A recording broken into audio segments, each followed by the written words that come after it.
بادشاہ نے کہا میاں نان بائی معاف کرنا، پچھلی رات ہم ہی بھیس بدل کر تمہارے پاس آئے تھے اور روٹی کے بدلے میں اپنی انگوٹھی گروی رکھ کر چلے گئے تھے۔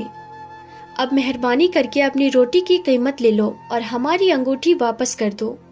یہ سن کر نان بائی بھاگا بھاگا اپنی دکان میں گیا اور ریزگاری والا صندوق کھول کر دیکھا تو اس میں سے انگوٹھی غائب تھی۔ وہ الٹے قدم واپس آیا اور بادشاہ سے عرض کرنے لگا جہاں پناہ، وہ انگوٹھی آپ کے سامنے ہی میں نے صندوق میں ڈال دی تھی، لیکن معلوم ہوتا ہے کہ کوئی چور چرا کر لے گیا۔ میں آپ کے سامنے حاضر ہوں، جو سزا کہیں گے بھگتنے کے لیے تیار ہوں۔ نان بائی کی بات سن کر بادشاہ نے غصے سے کہا کہ کیا سچ میں انگوٹھی نہیں ہے؟ ضرور تم جھوٹ بول رہے ہو۔ دیکھو 10 دن کے اندر انگوٹھی پیش کر کے اپنی روٹی کی قیمت لے جاؤ۔ اگر اس مدت میں تم انگوٹھی پیش کرنے سے قاصر رہے تو تمہارا سر قلم کر دیا جائے گا۔ اب تم یہاں سے جا سکتے ہو۔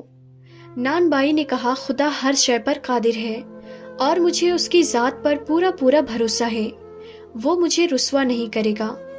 انشاءاللہ آپ کی انگوٹھی 10 دن کے اندر اندر میں پیش کر دوں گا۔ یہ کہہ کر نان بائی نے سلام کیا اور وہاں سے رخصت ہو گیا۔ بادشاہ کو اس کے اطمینان اور سکون پر عجب تعجب تھا۔ وہ سوچنے لگا کہ وہ انگوٹھی تو میں نے اپنی انگلی میں پہن رکھی ہے، پھر 10 دن کے اندر اندر یہ بے وقوف میری انگوٹھی کہاں سے لے کر آئے گا؟ اس بات کو 8 دن گزر گئے۔ نان بائی نے ابھی تک انگوٹھی پیش نہیں کی تھی۔ 9ویں دن بادشاہ نے شکار کا ارادہ کیا اور جنگل میں نکل گیا۔ ایک ہرن کے پیچھے گھوڑا ڈالا تو سیدھا دریا کی طرف نکل گیا۔ بادشاہ نے اس ہرن کا پیچھا کیا۔ عین دریا کے کنارے بادشاہ کے گھوڑے نے ٹھوکر کھائی اور بادشاہ کلابازی کھا کر دریا میں جا کر گر گیا۔ بڑی مشکل سے ہاتھ پاؤں مار کر دریا سے باہر نکلا اور کنارے پر آیا۔ بادشاہ کے ہاتھ کیچڑ سے بھر گئے تھے۔ کنارے پر بیٹھ کر ہاتھ دھونے لگا تو دیکھا وہی انگوٹھی انگلی سے غائب تھی۔ شاید وہ دریا میں گر گئی تھی۔ بادشاہ کو بھلا ایسی انگوٹھی کی کیا پرواہ ہو سکتی تھی؟ اس کے خزانے میں ہزاروں ایک سے ایک بڑھ کر انگوٹھیاں موجود تھیں۔ دریا کے اسی کنارے پر کچھ دور ایک غریب مچھوارا جال لگائے صبح سے بیٹھا ہوا تھا، لیکن ابھی تک ایک بھی مچھلی نہیں پھنسی تھی۔ وہ دل میں کہہ رہا تھا اگر خالی ہاتھ گیا تو بال بچے بھوکے ہی سو جائیں گے۔ ابھی وہ یہاں بیٹھا سوچ ہی رہا تھا کہ تھوڑی دیر کے بعد جال ہلا۔ مچھوارے نے کھینچا تو تھوڑا وزنی محسوس ہوا۔ وہ خوش ہوا کہ آج تو بہت بڑی مچھلی پھنسی ہے۔ جب جال دریا سے باہر نکالا تو اس میں 2 بڑی بڑی مچھلیاں تڑپ رہی تھی۔ مچھوارے کی خوشی کا کوئی ٹھکانہ نہ رہا۔ اس نے سوچا کہ مچھلیوں کی اچھی قیمت ملے گی۔ جب وہ تازہ مچھلی لے لو، تازہ مچھلی لے لو یہ آوازیں لگاتا ہوا بازار میں پہنچا تو نان بائی کے کان میں مچھواری کی آواز آئی۔ اس نے اپنی بیوی سے کہا ارے او نیک بخت، مچھلی کھائے کتنے دن ہو گئے، ذرا جا کر اس سے مچھلی تو خرید لو۔ اس کی بیوی نے جھنجھلا کر کہا 8 دن گزر چکے ہیں اور بادشاہ کی انگوٹھی ابھی تک نہیں ملی۔ 2 دن کے بعد جلاد تمہارا سر قلم کر دیں گے اور تمہیں مچھلی کھانے کی سوچ رہی ہے۔ بیوی کی بات سن کر نان بائی نے کہا اللہ پر بھروسہ رکھ، اگر میری زندگی باقی ہے تو انگوٹھی ضرور ملے گی اور دنیا کی کوئی طاقت میرا سر قلم نہیں کر سکتی۔ پھر اس کی بیوی نے مچھوارے کو آواز دی اور اس سے دونوں مچھلیاں خرید لی۔ وہ مچھلیوں کو باورچی خانے میں لے گئی، انہیں ایک تخت پر رکھا۔ چاقو سے اس نے پہلی مچھلی کو صاف کیا۔ اس کے بعد جیسے ہی دوسری مچھلی کا پیٹ چیرا تو اس میں سے ایک چمکدار چیز باہر نکل پڑی۔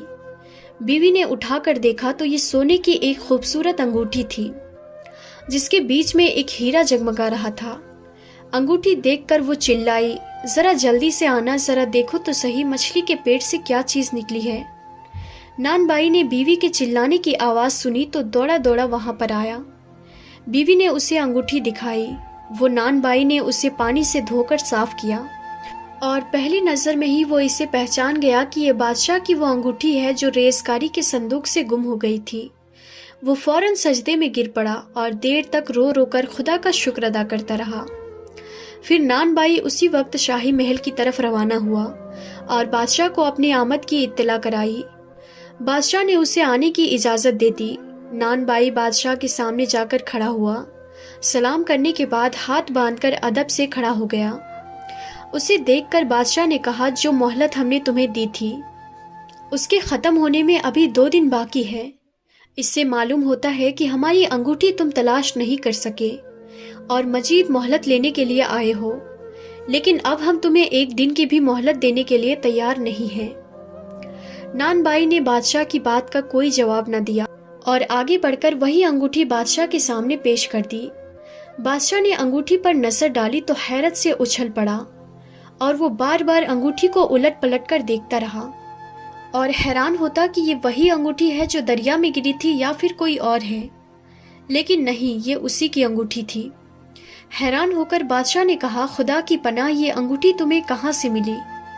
بادشاہ ایک دم سے چلا اٹھا اور کہنے لگا، یہ تو ہماری انگلی سے نکل کر دریا میں جا گری تھی۔ بادشاہ کے منہ سے یہ بات سن کر اب نان بائی بھی حیران ہوا۔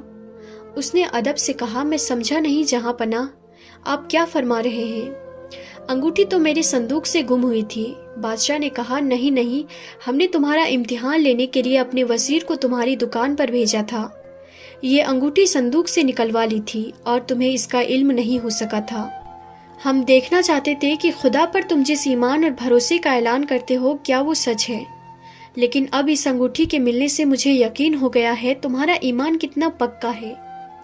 اس کے بعد بادشاہ نے نان بائی کو سارا قصہ سنایا کہ کس طرح وہ شکار کھیلنے گیا اور دریا کے کنارے اس کے گھوڑے کو ٹھوکر لگی اور وہ دریا میں جا گرا۔ اسی دوران انگوٹھی اس کی انگلی سے نکل کر دریا میں گر گئی، جس کا ملنا ناممکن تھا، لیکن بے شک خدا ہر شے پر قادر ہے۔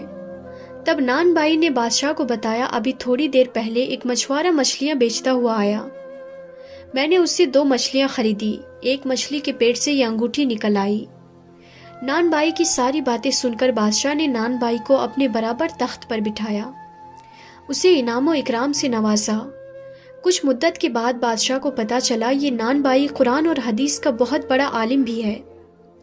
بادشاہ نے اسے اپنے ملک کا سب سے بڑا قاضی بنا دیا۔ تو ناظرین، آج کی ویڈیو میں فی الحال اتنا ہی۔ ہم امید کرتے ہیں کہ آپ سب کو آج کی یہ ویڈیو ضرور پسند آئی ہوگی۔ ویڈیو پسند آئی ہے تو لائک کریں، کامنٹ کریں اور اپنے دوستوں میں زیادہ سے زیادہ شیئر کریں، اور ہمارے چینل تابش علم کو سبسکرائب بھی کر دیں اور پاس میں دیے گئے بیل نوٹیفیکیشن پر بھی ضرور کلک کر دیں تاکہ ہماری ہر آنے والی ویڈیوز کی نوٹیفیکیشن آپ تک پہنچتی رہے۔ تو پھر ملتے ہیں اگلی نئی ویڈیو میں، تب تک کے لیے خدا حافظ۔